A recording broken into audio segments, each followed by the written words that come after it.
안녕하세요. 미세먼지가 기승을 부리는 지금 칼칼한 목을 달래려 따뜻한 차 한 잔을 마시며 이곳을 찾아와 사연을 끼적여 보고 있습니다. 저는 지금 30대 중반으로 접어들고 있는 여성입니다. 답답한 마음에 이곳저곳을 기웃거리다가 이런 좋은 대나무 숲을 발견하게 되어 무척이나 설레고 있습니다. 이혼 사유 중에 경제적인 이유가 제일 크다고 하던데 저 또한 돈 때문에 이혼했습니다.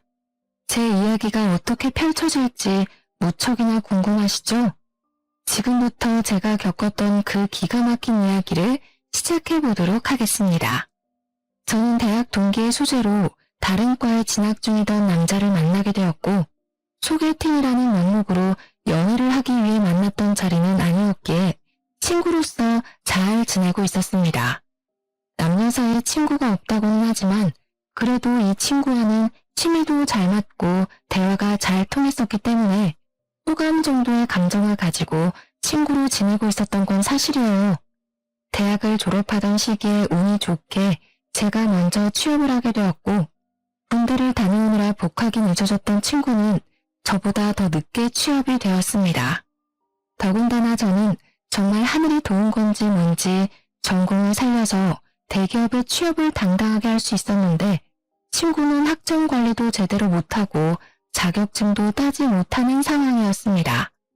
막상 취업을 할 시기가 되니 발등에 불이 떨어진 상태로 이리저리 아무 곳이나 면접을 보게 되었고 결국에는 중소기업으로 취직을 하게 되었습니다.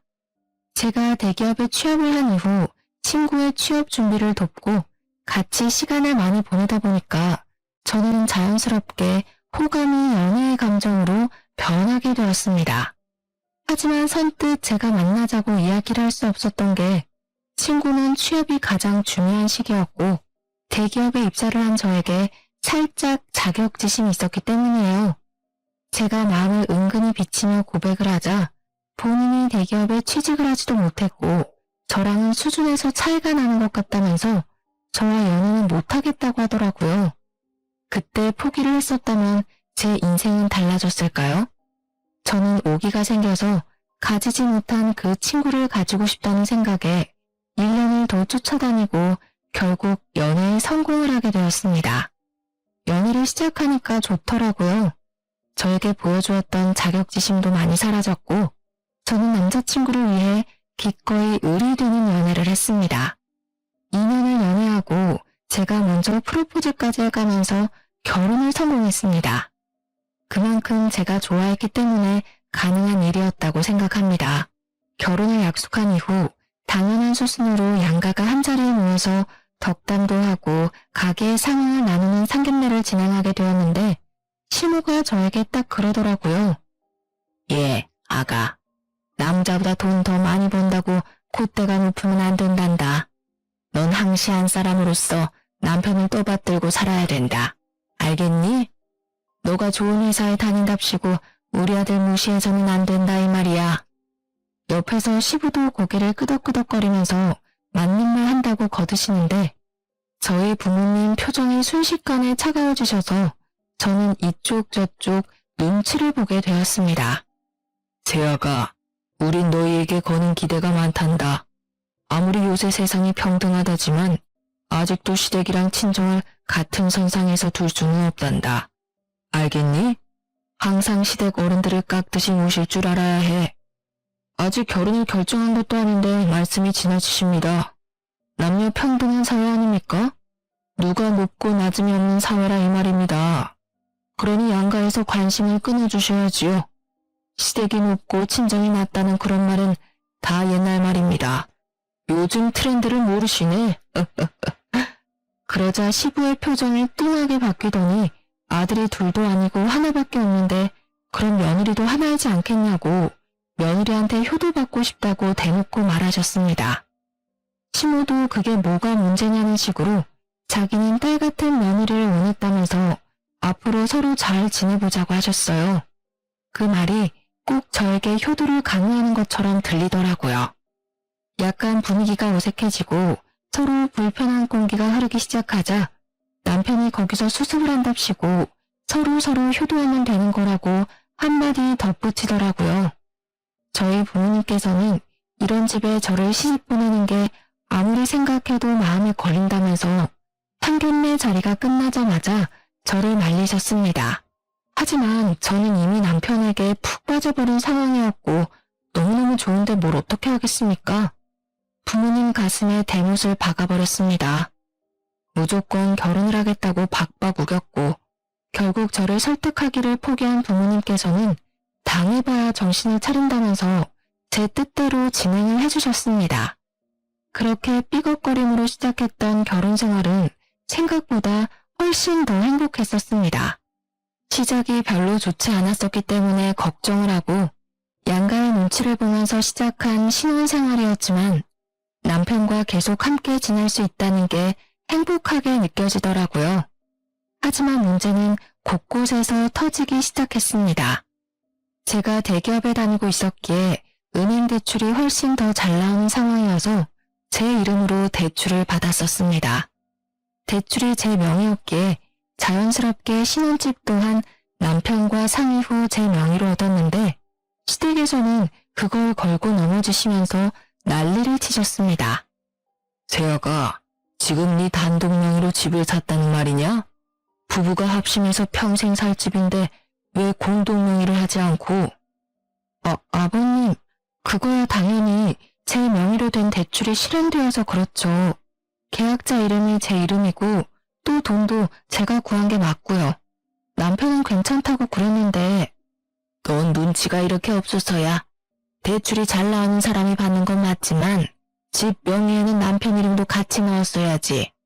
그래야 우리 아들이 단단하게 길을 펴고 살지. 치사하게 꼴랑 단독 명의로 샀다는 게 우리로선 어이가 없구나. 그렇게 시부모님은 명의 문제로 제게 호통을 치셨습니다. 저는 그때부터 살짝 의문이 들기 시작했죠. 그럼 뭐 빚은 제가 다 떠안고 재산은 남편에게 다 주라는 것인지. 저는 선의의 거짓말을 했습니다. 대출자 명의로 집을 사야 해서 어쩔 수 없이 제 명의로 두게 되었다는 식으로 말을 했습니다. 시댁에서는 다행히 부동산 관련해서 무지하신 건지 제 말에 깜빡 속아 넘어가 주셔서 다행히 잘 넘어갈 수 있었습니다. 그러다 결혼을 하고 처음으로 맞이하게 된 제 생일날이었습니다. 특별하게 보내고 싶다는 생각이 들어서 마음발의 준비를 했죠. 호캉스 패키지가 꽤 잘 나오는 시기여서 저는 남편과 호캉스를 갈까 싶어 제가 다니는 대기업 계열사 호텔에 할인까지 받아서 예약을 했답니다. 물론 호캉스 패키지만 예약하긴 아쉬워서 야경이 끝내준다는 호텔 레스토랑까지 예약을 전부 끝낸 상태였습니다. 남편과 룸을 체크인할 때까지는 아무 문제가 없었는데 문제는 밥을 먹을 때였어요. 레스토랑에 들어서자 직원이 묻더라고요. 예약자분, 혹시 5인 예약하셨는데 1인분은 아직 안 오신 걸까요? 저는 예약에 무슨 문제가 생긴 건가 싶어서 아니라고 2인이라고 대답을 했는데 오히려 직원이 당황하면서 5인으로 예약을 변경하지 않았냐고 되묻더라고요. 저는 놀래서 남편을 바라봤는데 다급하게 남편이 저 멀리 손짓을 하더라고요. 저기 오네요. 지금 막 도착했거든요. 네, 맞아요. 다들 예상하셨다시피 시부모와 신우까지 신나게 걸어오고 있더라고요. 우리가 좀 늦었나? 하면서 다가오는데 제가 너무 놀라고 황당해서 이게 뭔가 싶어서 멍하니 바라만 보고 있었습니다. 그러자 시모가 제 팔을 툭 치면서 그러시더라고요. 예, 너는 생일이면 당연히 시댁 식구들을 먼저 챙겨야지. 둘이서만 보내려고 쏙 준비하는 게 말이 되니? 다른 사람 생일도 아니고 제 생일인데 남편이랑 둘이서 분위기 잡고 휴식을 취하려고 한 게 잘못된 일인가요? 거기다가 그걸 방해하러 온 시댁 식구들까지 이해가 가질 않았습니다. 제가 너무 어이가 없어서 남편을 빤히 쳐다보고 있었는데요. 남편이 웃는 얼굴로 저한테 이렇게 말하더군요. 당신 생일인데 특별하게 다 같이 모이면 더 좋잖아. 함께 보내는 생일이 더 기억에 남는 법이지. 우리 부모님도 동생도 호텔 구경시켜줄 겸 당신 생일도 축하해주고 완전 일석이조잖아. 이런 멍청한 남편의 말 한마디에 숨이 턱턱 막히기 시작했습니다. 이왕 이렇게 된 거 밥만 먹고 피곤하다는 핑계로 빨리 헤어져야겠다 생각을 하고 있었는데 망할 신우가 어이없는 소리를 하더라고요. 언니, 이 호텔 수영장이 그렇게 유명하다면서? 무슨 인피니트 풀이 어쩌고 하던데. 그래서 나 수영복 챙겨왔잖아. 내일 아침에 수영하고 조식 먹고 체크아웃하면 딱이겠다. 그치? 아싸, 너무 재밌겠다. 여기 비싸서 평소에 와보고 싶었는데. 시안이 땡큐. 그제야 신우를 보니까 짐을 산더미처럼 들고 왔더라고요. 남편이 우리가 호캉스를 하기로 했다고 말을 한 건지 신나서 방방 뛰는데, 아니 제 생일인데 도대체 왜 신우가 수영하고 노는 꼴을 봐야 하는지, 그 뒤치다거리를 왜 제가 해야 하는지 진짜 기가 막혔습니다. 다른 날도 아니고 제가 결혼하고 처음으로 맞이하는 생일날이었는데요. 게다가 그 비싼 호텔 레스토랑 식사값을 시부모가 계산해 준 것도 아니었습니다. 뻔뻔하게 저한테 잘 먹었다, 생일턱 아주 제대로 쏘는구나 하면서 하하호호 하더라고요. 남편은 저한테 계산하고 오라고 등 떠미는데 생일 내내 두통이 가시질 않았어요. 저한테 생일 선물을 준 것도 아니고 제가 왜 시부모의 밥값까지 계산을 해야 되는지 아무리 생각해도 납득하기 힘들었습니다. 이런 게 빨대 꼽힌 건가 싶더라니까요. 심지어 시부모님이 호텔 구경하고 싶다면서 제가 예약한 룸까지 따라 올라오는 게 아니겠습니까? 점점 가관이구나 싶어서 어디까지 하는지 지켜보고 있었습니다. 당연히 남편과 둘이 보낼 생각이었기 때문에 더블 침대가 하나 있는 방을 잡았는데 방 구경을 하던 신우가 그러더군요. 얘는 방을 잡아도 이렇게 작은 방을 잡았어. 우리는 잘 곳도 없겠네. 그냥 가야겠다. 다음에는 큰 방으로 얻어서 다 같이 지내자. 알겠니? 제가 기가 막혀서 대답도 않고 있는데 호텔 룸에 들어가면 미니바가 있잖아요. 이쁘게 전시된 와인과 유리잔들 말이에요. 공짜가 아니라서 뜯기만 해도 전부 추가 계산해야 되는 것들인데 하필 시부가 거기서 연장을 지르는 겁니다. 이야, 이거 비싼 술인데 잘 됐다. 이번 기회에 먹어보자.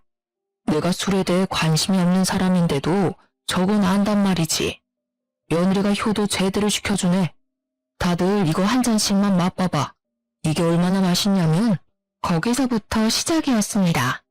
시부가 잡아든 술은 위스키였어요. 꽤 독한 술인데도 냅다 열어서는 와인잔에 콸콸 따라서 한 입 털어넣더라고요. 두 눈을 의심했습니다. 그게 얼마나 비싼지 예상이 안 돼서 손이 달달 떨려왔어요. 아버님, 그거 다 돈 내고 마셔야 하는 건데 그렇게 뜯어버리시면 어떡해요? 참다 제가 한마디를 했더니 시부가 두 번째 잔을 따르면서 껄껄 웃는 겁니다. 대기업 다니는 우리 며느리 생일인데 당연히 이 정도는 며느리가 쏘는 거 아니냐? 효도가 별거야. 이런 걸로 하는 거지. 아무튼 우리 며느리 한 잔만 하고 갈 테니까 쉬어. 그러더니 그 자리에서 한 병을 모조리 다 마시는 게 아니겠습니까? 그 술을 다 마실 때까지 신우는 자기 침대처럼 저희 부부가 사용할 침대에 씻지도 않고 누워서 휴대폰 게임을 하고 있었고요.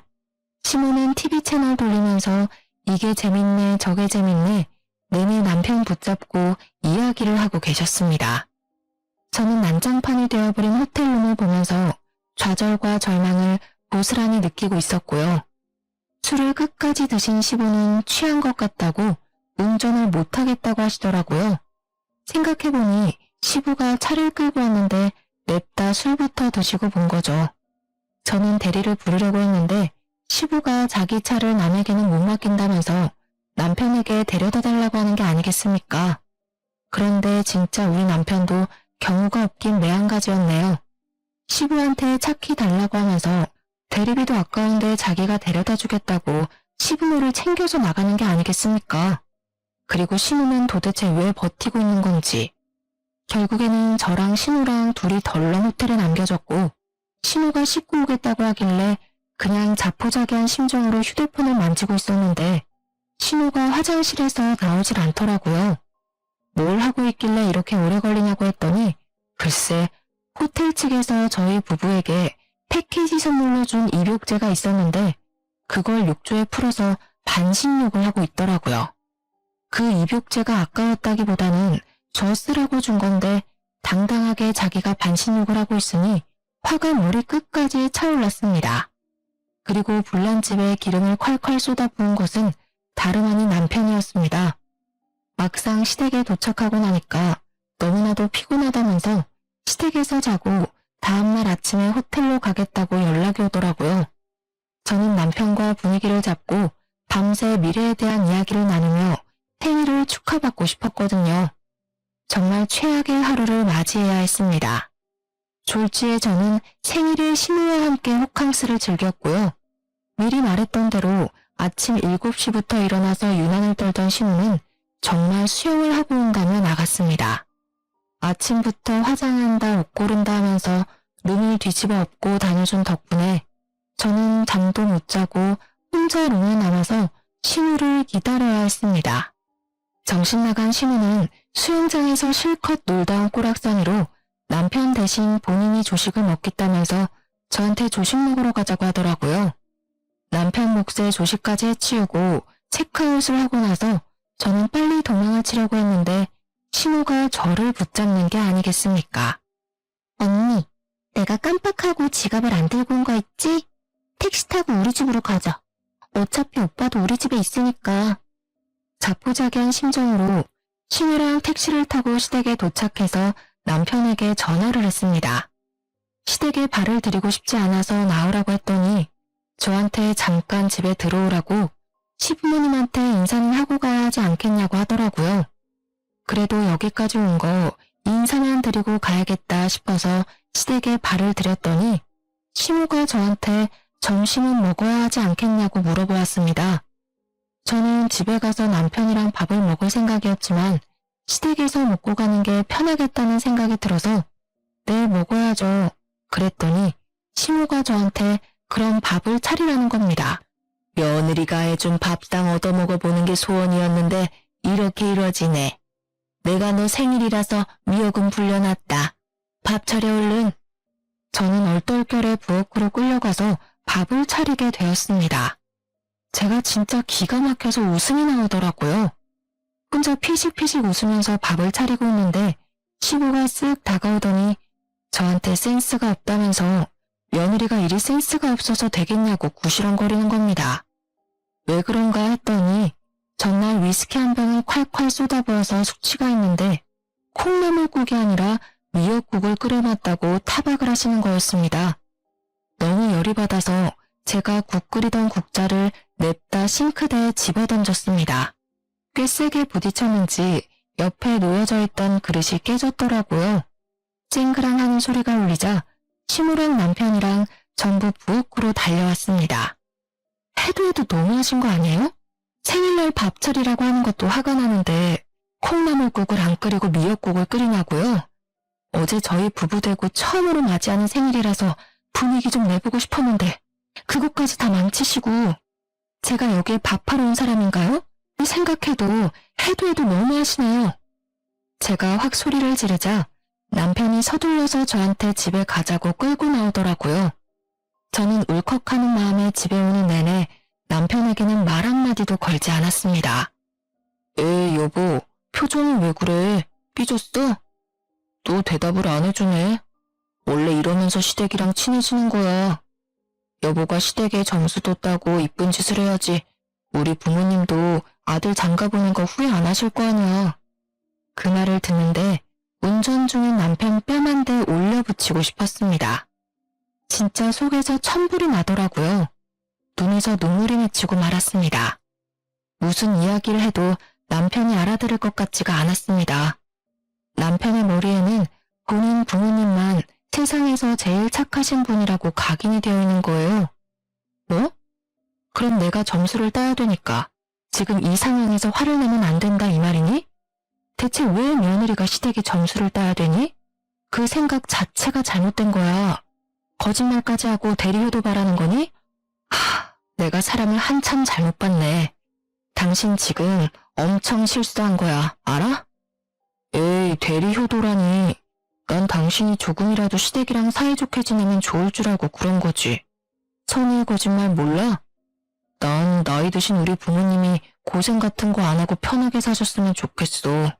그러니까 당신도 좀 이해해주라. 진짜 정 떨어지게 왜 그래? 솔직히 당신을 낳은 부모님이니까 당신이 효도하는 건 맞지만 나는 당신 부모님과 피 하나 섞이지 않은 남이야. 근데 왜 점수를 따야 되고 왜 대리 효도를 바라니? 넌 처가에 효도할 생각은 하나도 없지? 계속 이딴 식이면 나 진짜 가만 안 있어. 남? 어떻게 우리가 남이야? 말 진짜 서운하게 한다. 호텔 비용이 많이 나와서 화났구나. 에이, 내가 다음 달에 갚을게. 나라면 억만금을 들여서라도 가족 간에 돈 쓰는 거 안 아끼고 어떻게든 사다 주려고 하겠다. 나는 내 동생, 내 부모뿐만 아니라 당신 집안에도 전 재산 다 털어줄 수 있어. 털어줄 재산이라도 있으면 제가 말을 안 하죠. 아주 물 흐리는데 선수더라고요. 왜 장가가기 전에 열심히 효도하면 될 일을 굳이 결혼해서 와이프 생일날까지 효도를 하는지 절대 이해할 수 없었던 저는 복수의 기회만 엿보고 있었습니다. 역지사지의 쓴맛을 제대로 느껴보라고 말이에요. 어느 날은 남편이 다니던 회사가 갑작스레 매출이 올라 직원들에게 단체로 보너스를 돌렸더라고요. 그렇게 큰 금액은 아니지만 150만 원 정도가 남편 월급에 더 포함되어 있었습니다. 남편은 쾌재를 부르며 며칠 전부터 노래를 부르던 게임기와 대형 사이즈 TV를 사겠다며 노래를 부르고 있었는데요. 그런데 조금 더 싸게 사겠다며 해외 직구를 알아보더라고요. 저는 게임에도 관심이 없고 화질 좋은 TV에 대해서도 관심이 없어서 얼마나 비싼지 몰랐거든요. 얼마나 비싸면 남편이 해외 직구까지 알아보나 했는데 글쎄 총 200만 원이 넘어가는 금액이었습니다. 사실 좀 과하다고 생각했어요. 그래도 남편이 상여금 받은 걸로 해결하겠지 싶었는데 어느 날 이러더라고요. 내가 옛날 자취할 때부터 꼭 이루고 싶은 로망이 있었거든. 바로 게임방을 만드는 거지. 우리 창고방으로 쓰고 있는 작은 방 말이야. 깨끗하게 정리해서 취미방으로 만들자. 어때? 상상만 해도 재밌겠지? 절대 나 혼자 즐기려고 사려는 건 아니고 여보랑 같이 즐기고 싶어서 그런 건데 혹시 한 50만 원 정도만 여보가 보태줄 수 있어? 50만 원? 뭐야, 그렇게 비싼 거였어? 그냥 좀 저렴한 게임기 사면 안 될까? 아니야, 좀 더 비쌀수록 화질도 좋고 얼마나 생동감 넘치게 즐길 수 있는지 여보는 모르지? 내가 상여금 150만 원 보태잖아. 설마 돈도 잘 벌면서 아끼려는 건 아니지? 우리 같이 즐기는 취미 하나 만드는 비용이라 생각하고 50만 원만 보내주라. 아, 알겠어. 그럼 일단 생활비 통장에 넣어놓고 내가 카드값 정산 다 끝나면 남는 금액으로 사자. 알겠지? 아싸, 진짜지? 무르기 없다. 아, 나 정말 사고 싶었는데 역시 우리 와이프가 짱이야. 그렇게 며칠이 지났습니다. 제 월급에서 떼어낸 50만 원이 합쳐지고 생활비 통장에 총 200만 원이 모이자 남편은 3일 동안 각종 구매처를 꼼꼼하게 비교해보고 있더라고요. 그런데 때마침 시모가 제게 연락이 왔는데요. 얘야, 다른 건 아니고 말이야. 나이가 드니까 하나씩 골병이 드는데 다른 건 몰라도 청소하기가 너무 힘들구나. 요즘 로봇 청소기가 그렇게 잘 나온다고 하던데 하나 있으면 좋을 것 같구나. 너 돈도 잘 버니까 하나만 구매해서 보내다오. 나이 들고 골병 나서 병원비 몇백 드는 것보다 낫지 않겠니? 좋은 게 좋은 거다 생각하고 좀 사줬으면 하는구나. 어머님, 그런데 로봇 청소기 사용하실 줄은 아세요? 휴대폰으로 조작하셔야 되는데 아마 힘드실 텐데. 어머, 얘 좀 봐. 그게 뭐 어렵다고. 네가 사주면 아까워서라도 쓸 거야. 그건 걱정하지 말고 한 100만 원짜리 로봇 청소기가 좋을 것 같은데. 그게 자동으로 걸레도 빨아준다네. 나도 다 알아보고 사려는 거야. 그러니까 꼭 내가 말한 모델로 사야 한다. 오? 아, 알겠어요. 그럼 최대한 빨리 배송시킬 테니까 시댁에 도착하면 연락 한번 해주세요. 어머, 난 너가 한 번에 오케이 할 줄 몰랐는데 역시 대기업 다니는 며느리는 다르구나. 옆집 현수 엄마는 며느리한테 사달라고 졸라도 안 사준다던데. 내가 며느리 하나 잘 골랐다니까 정말. 시모의 부탁에 저는 서심없이 사주겠다고 약속했어요. 당연 남편이 받은 상여금을 쓰려는 생각으로 약속한 거죠. 때마침 역지사지를 제대로 보여줄 기회라고 생각했거든요. 어찌나 상상만 해도 통쾌하던죠. 일부러 남편이 먼저 결제할까봐 미리 선수 쳐서 로봇 청소기를 결제했네요. 그리고 이틀 만에 제가 구매한 로봇 청소기가 배송되었다며 사진을 찍어서 보내왔더라고요. 물론 고맙다며 전화까지 왔고요. 때마침 남편이 퇴근해서 집에 와 있었고 남편도 들을 수 있게 통화 소리를 키워서 통화했죠. 예, 흠집 하나 없이 잘 도착해서 딸 도움받아서 어플까지 다운받고 쓰고 있단다. 세상 정말 좋아졌다니까. 이제 구역 정해놓으면 이게 알아서 막 청소를 시작하는데 아주 내 속이 다 시원하구나. 이제 허리 아프게 바닥 청소 안 해도 돼서 친구들이 날 얼마나 부러워하는지. 아니 이게 다 너 덕분이구나. 어머 그래요? 다행이네요. 그런데 그거 제가 산 거 아니에요. 남편이 회사에서 이번 달 보너스 받은 걸로 산 거예요. 남편이 효도하고 싶다고 선뜻 사자길래 최고로 비싼 모델 사드린 건데 마음에 드세요? 뭐? 우리 아들이 샀단 말이니? 아니 넌 돈도 잘 버는 애가 왜 돈을 아끼고 그러니? 난 너한테 사달라고 그랬지 우리 아들한테 사달라고 한 적 없잖니? 어머, 어머님도 참? 허리가 안 좋아서 청소하기 힘들다고 그러셨잖아요. 이럴 땐 자식된 도리로 응당 필요한 거 사드려야죠. 제가 마침 대출금 낸다고 모아둔 돈이 한 푼도 없어서 남편 상여금 받은 거 좀 썼어요. 그래도 청소기 만족하시죠? 아유, 이거 이미 뜯어서 환불도 안 될 텐데 내가 며느리 장난에 당했구나. 다음에 절대 그런 짓은 하지 말거라. 알겠니? 끊는다. 그렇게 통화를 마쳤더니 남편이 저를 빤히 쳐다보더라고요. 속으로 설마 그 돈을 다 썼어? 하는 표정으로 말이에요. 그래서 확인 사살을 시켜주기 위해 얼른 생활비 통장 잔액을 확인해보라고 그랬죠.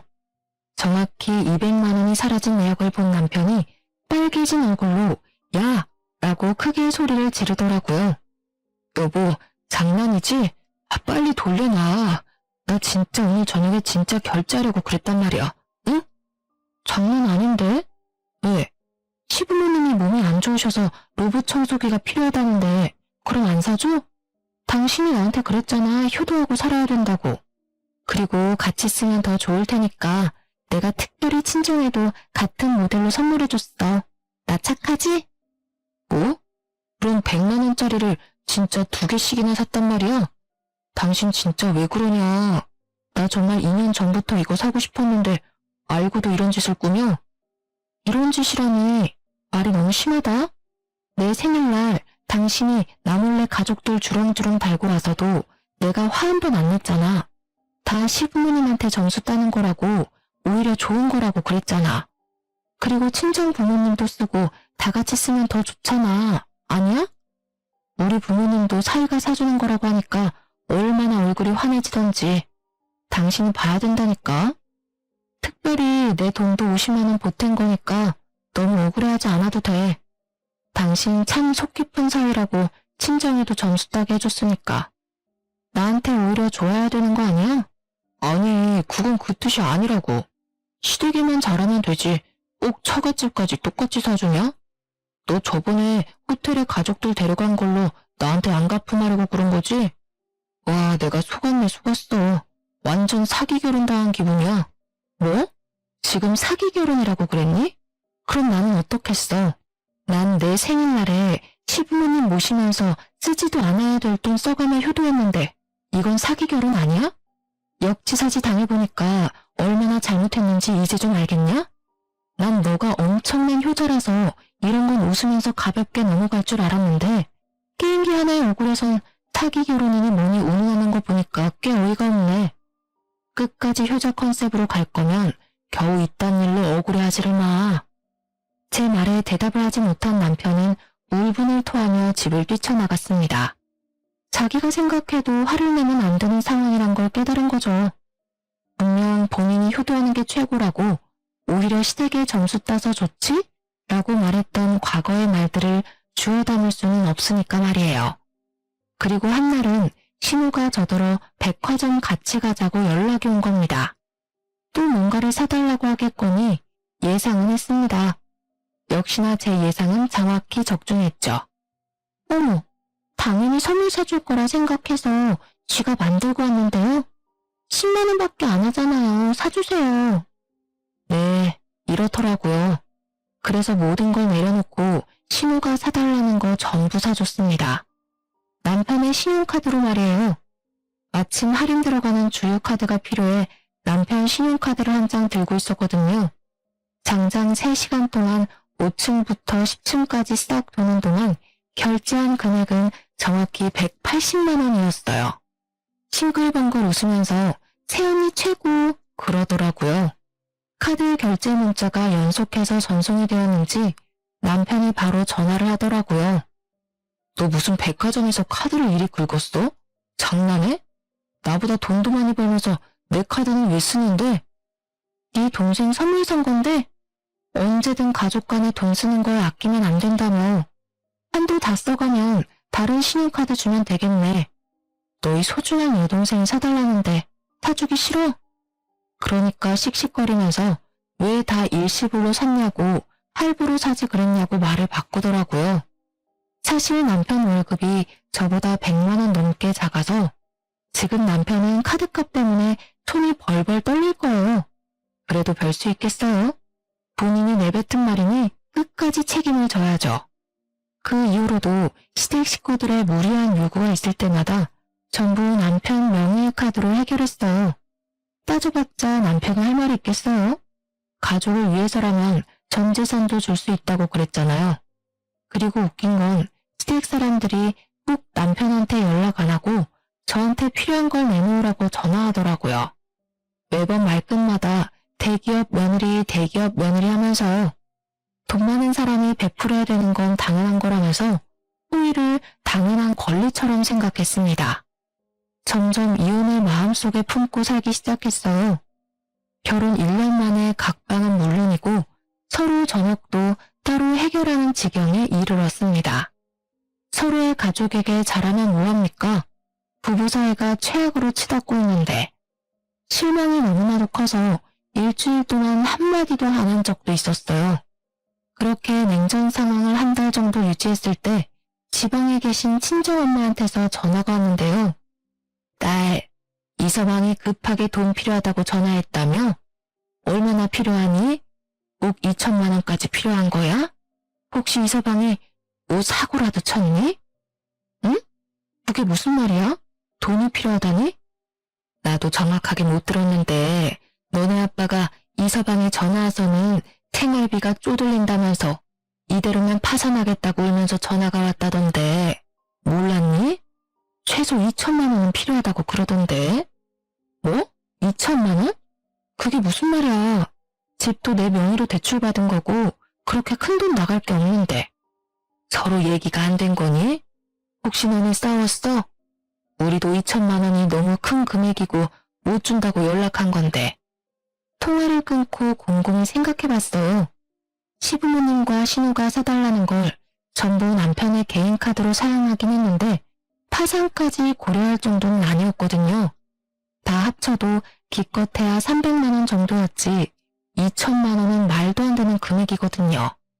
신혼집 대출도 제가 내고 있는데 대체 무슨 2천만 원이 필요하단 말입니까? 저는 저녁에 퇴근한 남편에게 대뜸 물었습니다. 당신 친정에 전화했어? 어이 참, 장인어른도 입이 가벼우시네. 그걸 바로 얘기하냐? 진짜로 전화했다고? 아빠한테 2천만 원 빌려달라 했다며? 그런 큰 돈이 왜 필요한 건데? 그리고 나한테 왜 물어보지도 않고 전화해서 돈 내놓으라고 하면 어떡해? 당신 뭐, 나 몰래 도박해? 아니, 그게 사실 여동생도 곧 시집을 가야 되는데 이 기집애가 모아둔 돈이 있어야지. 연애는 1년밖에 안 했는데 그 기집애랑 결혼한 남자가 글쎄 중소기업 대표란다. 그래서 결혼식은 꼭 진행해야 되는데 그쪽에서 조건을 건 거야. 결혼식 비용이랑 신혼여행 비용으로 최소 2천만 원은 여동생이 해오기로 말이야. 뭐? 그럼 신우 결혼식 비용으로 우리 친정에 2천만 원을 빌리려 한 거니? 그것도 나한테 한마디 말도 없이? 에이, 너한테 말하면 너가 또 싫다고 바락바락 대들면서 거절했겠지. 좋게 좋게 생각해. 여동생이 시집 한 번 잘 가면 우리한테 콩고물 떨어질 줄 알아? 이 기집애도 남자 하나는 잘 물었지. 회사 대표한테 시집을 갈 줄이야. 당신도 기회라고 생각하고 2천만 원 빌릴 수 있으면 좀 빌려주라. 지금 장난해? 내가 왜 그래야 되는데? 말 같지도 않은 소리 그만 좀 해. 아, 또 단박에 자르네. 내 말 좀 들어보라니까. 진짜 신원도 확실해. 외제차도 3대나 가진 부자라고. 영 불안하면 내가 차용증까지 쓸 테니까 제발 2천만 원만 좀 부탁하자. 응? 저는 더 이상 말을 잇지 못하고 남편 등짝을 퍽퍽 쳤습니다. 그리고 꼴도 보기 싫어서 신혼집에서 쫓아냈죠. 남편은 하는 수 없이 나가더니 시댁에서 자는 것 같았습니다. 그리고 친정에는 2천만 원 줄 필요 없으니 무시하라고 말해뒀고요. 그런데 다음날부터 시모가 난리를 치는 겁니다. 돈 나올 구멍이 저희 친정밖에 없다는 이유로 돈을 요구했습니다. 뭐 가족끼리 필요하면 빌려줄 수야 있죠. 그런데 남편과 시모의 태도가 불만인 겁니다. 거의 날강도가 따로 없어요. 처음에 남편이 친정에 말도 안 하고 돈 빌리려다 딱 걸린 것도 모자라서 이젠 당당하게 돈 달라고 하는 것 좀 보세요. 여러분도 어이없으시죠? 제가 왜 이혼을 안 하는지 말이에요. 저도 이미 콩깍지가 벗겨진 지는 오래였고 남편에 대한 정도 다 사라진 지 오래예요. 그저 적당히 이혼할 기회를 엿보고 있었습니다. 이혼이 서로 합의가 안 되면 소송까지 가야 되고 그럼 저는 돈과 시간을 쏟아부어서 이혼해야 되니까요. 그래서 조용히 있었던 겁니다. 가만히 있으면 먼저 이혼하자는 소리가 나올 것 같았거든요. 아니나 다를까 2주 정도 무시했더니 드디어 한 통의 문자가 도착했습니다. 전화를 안 받으니까 문자로 왔더라고요. 이년아, 우리가 갚는다잖니 이 쫌생이 같은 거사. 사돈은 가지고 있는 농지만 팔아도 2천만 원 충분히 만들 수 있지 않니? 그런데 왜 안 빌려줘? 너 같은 독한 년은 나도 필요 없다. 돈 안 빌려줄 거면 이혼해. 넌 처음부터 마음에 안 들었어. 문자를 받자마자 남편에게 그대로 보냈습니다. 1분 만에 전화가 오더라고요. 너네 엄마가 이혼하라네? 넌 어떻게 생각해? 이혼이 애들 장난도 아니고 그냥 돈만 빌려주면 끝날 일인데 왜 자존심 피워선. 미안한데 상황 파악 못하니? 이혼할 거면 빨리 정해. 합의 이혼할지 아니면 소송 이혼할 거니까 그렇게 알아. 뭐? 소송? 당신 그렇게 이혼이 쉽니? 이런 건 이혼사유 축에도 못 껴. 우리 엄마가 뭐 구박을 했니? 아니면 시집살이를 시켰니? 지금 네 태도가 너무하다 생각 안 해? 왜 이혼 사유가 안 된다고 생각해? 생일날 거짓말치고 시부모 데려온 너랑 사사건건 나한테 하나라도 더 뜯어먹으려는 시댁이랑 친정에 2천만 원까지 빌려달라는 너 같은 놈 때문에 소송은 아주 손쉽게 끝날 것 같은데? 아니야? 아, 너 진짜 독하구나. 됐고, 이 집은 내가 대출받아서 들어오고 내 명의니까 넌 그냥 문만 나가. 알겠어? 합의 이혼한 걸로 알고 시댁엔 네가 말해. 니네 엄마가 이혼하자고 말 꺼내서 이혼당한 거라고 시댁 가서 똑똑히 전해.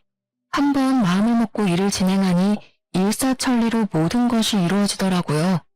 남편 물건과 옷가지들 전부 다 시댁에 보내버렸고 그 이후로 시모와 시부가 번갈아 전화가 왔는데 딱히 말씀드릴 필요는 없겠네요. 저에게 독한 년, 혼자 살아서 얼마나 잘 되는지 보자 라는 내용이 다였거든요. 어떻게 보면 다행이죠. 아직 애도 없고. 회사도 달라서 이혼 후에도 전 남편과 불편하게 계속 마주칠 일도 없고요. 또 회사를 그만두지 않아서 다니던 대기업에서 일을 악물고 일했답니다. 제가 사주를 또 믿는 편인데 33살 이후로 막힌 운세가 좀 핀다고 그러더라고요. 우연인지 모르겠지만 32살에 이혼을 했고 잘못된 인연으로 막혀있던 제 운이 탁 하고 튀었나 봐요. 회사에서 프로젝트도 성공적으로 이끌어서 같은 연차인 동료들 중 승진을 가장 빨리 했네요. 이혼이 원동력이 돼서 매일 일에 미쳐 살았더니 월급이 더 빨리 오르더라고요. 요새는 돈 모으는 재미 하나로 살고 있네요. 그렇다고 너무 유난하지는 않고요. 주말마다 근교의 카페를 놀러 가거나 최근엔 취미로 클라이밍을 배우고 있어요. 그리고 주제넘는 말일 수는 있겠지만 모든 게 지나고 보니 비록 콩깍지가 씌었지만 한 사람을 사랑해서 결혼까지 했다는 거에 후회는 없어요. 그 사람 덕분에 오히려 저 스스로 깨달은 게 많아요. 저는 혼자서 더 잘 살 수 있는 사람이었어요. 누군가에게 의존하려는 사람이 아니었던 거죠. 이혼하면 더 불행해지는 거 아닐까 겁내는 사람들도 많던데 저는 독립적인 성격이라 결혼하면 더 불행해지지 않았을까 생각해요. 아, 그리고 전 남편 여동생 있잖아요. 중소기업 대표랑 결혼한다고 난리치더니만 그 남자 순 사기꾼이었대요. 왜 말로만 듣던 제비였던 거죠. 외제차도 대출받아서 산 거고 회사도 속이고 집도 없는 카포였대요. 어떻게 알게 되었냐면 전 남편이 이혼을 물으자며 제 눈앞에 무릎까지 꿇고 빌더라고요. 그날은 제가 승진턱을 쏘기로 했던 날인데요. 그래서 동료와 선임 몇 분을 데리고 고깃집을 갔어요. 그런데 전 남편을 딱 마주친 거죠. 1년도 안 돼서 고기 굽는 알바생이 되어 있더라고요. 너무 뜬금없죠? 그런데 진짜 땀 삐질삐질 흘리면서 손님상에 고기를 직접 구워주고 있는데 하필이면 제가 동료들과 그 가게를 들어간 거예요. 저는 사실 이혼하고 주변 동료들에게 왜 이혼했는지 세세히 말해주진 않았거든요. 그런데 전 남편 덕분에 동료들도 다 알게 되었네요. 여보, 나 진짜 당신한테 잘못해서 벌 받나 봐. 어? 우리 결혼식 올릴 땐 좋았잖아. 그 행복했던 기억으로 돌아가면 안 될까? 미쳤어? 사람 쪽팔리게 왜 이래? 너 효자잖아. 우리가 왜 이혼했는지 기억 안 나? 나한테 이거 사달라 저거 사달라 하는 시부모 막아주지도 못하고 우리 친정에는 농지 팔아서 2천만 원 구해달라고 난리치고 그게 인간이니? 그땐 내가 당신이랑 이혼까지 할 줄은 몰랐지. 지금도 후회돼. 그 2천만 원, 그 자식은 순 사기꾼 자식이었어. 내가 그 자식한테 속은 게 화가 나서 직접 찾아가서 주먹 다짐까지 했다니까. 근데도 바보 같은 동생은 2천만 원 꿀꺽한 사기꾼 자식이 뭐가 좋다고 우리 사랑 가로막지 말라면서 가출까지 했어. 내가 어이가 없어서 말이 안 나오더라니까. 그게 나랑 무슨 상관인데? 내가 이런 말을 왜 듣고 있어야 하지? 우린 이혼했잖아. 뭐? 그러니까 독한 년은 이악 물고 이혼해서 잘 먹고 잘 살고 승진도 했는데 네 꼬라지는 그런 것 같지는 않네. 빈대 같은 니네 부모님 감당하려니까 똥구멍이 아주 찢어지겠지? 어쩌냐? 넌 평생 망해가는 너네 집안의 튼튼한 기둥으로서 더 열심히 돈 벌길 바래. 사람들 앞에서 창피하지도 않은지 무릎까지 꿇더라니까요. 전 남편을 뒤로하고 사장님한테 다가가 직원 교육 다시 시키라고 말하고 나왔네요. 그리고 동료들 데리고 다른 가게 가서 먹었어요. 여러분들도 이런 결말을 혹시 예상하셨나요? 앞으로 제가 혼자의 몸으로 헤쳐나갈 일이 많겠지만 다시는 연애나 결혼을 선택하진 않을 듯 싶어요. 다른 사람을 위해서가 아닌 저 스스로를 위해 오늘도 열심히 살아가고자 합니다. 지금까지 긴 사연 들어주셔서 감사합니다.